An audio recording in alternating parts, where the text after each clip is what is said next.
Assalamualaikum dan salam sejahtera.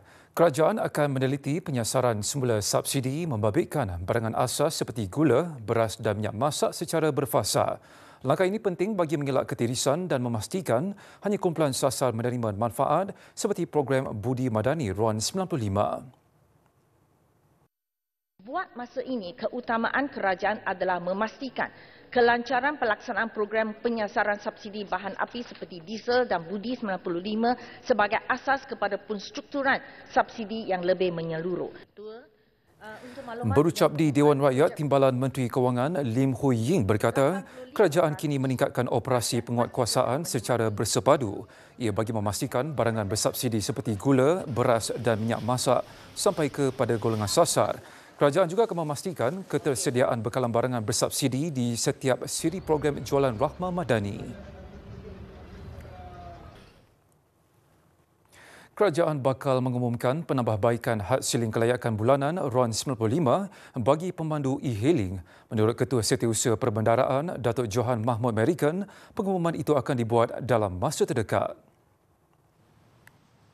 Beliau berkata, pihak kementerian telah menemui platform e-hailing bersama Kementerian Pengangkutan dan meneliti data penggunaan yang ada. Sebelum ini, pemandu e-hailing menggesa siling kelayakan mereka dinaikkan kepada sekurang-kurangnya 1,000 liter sebulan. Mereka mendakwa siling kelayakan 600 liter sekarang tidak mencukupi untuk mengekalkan operasi harian mereka. Very soon. Perhaps by next year. No. It will be actually penambahbaikan tu akan berkuat kuasa pun dalam bulan November pun.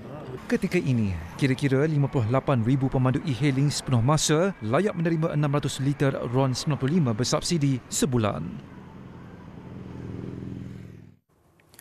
Dalam pada itu, kerajaan mengekalkan pendekatan belanjawan, mengembang dan berhemah bagi 2026, memandangkan tinjauan ekonomi bagi tahun depan dijangka lebih sederhana berbanding 2025. Datuk Johan menjelaskan kerajaan perlu mengimbangi pembaharuan fiskal dengan sokongan aktiviti ekonomi. Beliau menjawab mengenai desakan agar kerajaan lebih agresif menangani hutang kerajaan.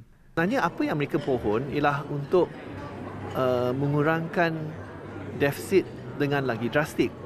Tetapi kerajaan tidak bersetuju untuk berbuat demikian, memandangkan tinjauan ekonomi untuk tahun depan dilihat lebih sederhana berbanding dengan tahun ini.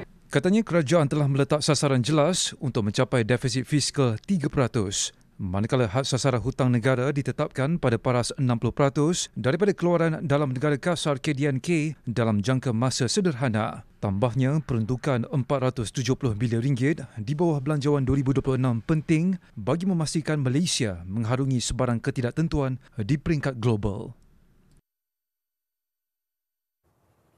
Pelabur asing terus menjual bersih saham di Bursa Malaysia untuk minggu keempat berturut-turut.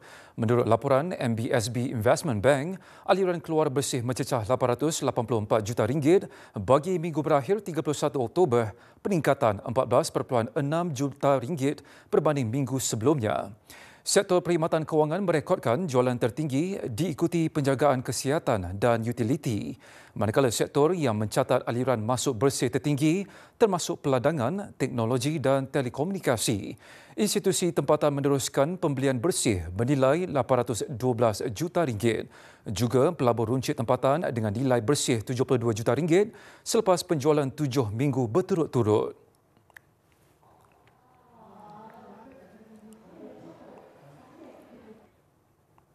Bursa Malaysia ditutup tinggi pada sesi dagangan hari ini. Pada jam 5 petang, FBM KLCI naik 13.27 mata kepada 1,622.42.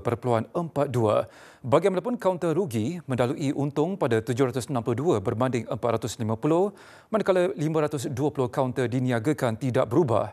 Menurut Rakuten Trade Research, sentimen positif disokong harapan terhadap genjatan perang dagang Amerika Syarikat China serta minat berterusan dalam saham teknologi dan kecerdasan buatan. Baik, sekian Detik Niaga. Teruskan menonton TV3. Oleh itu, salam hormat dan Assalamualaikum.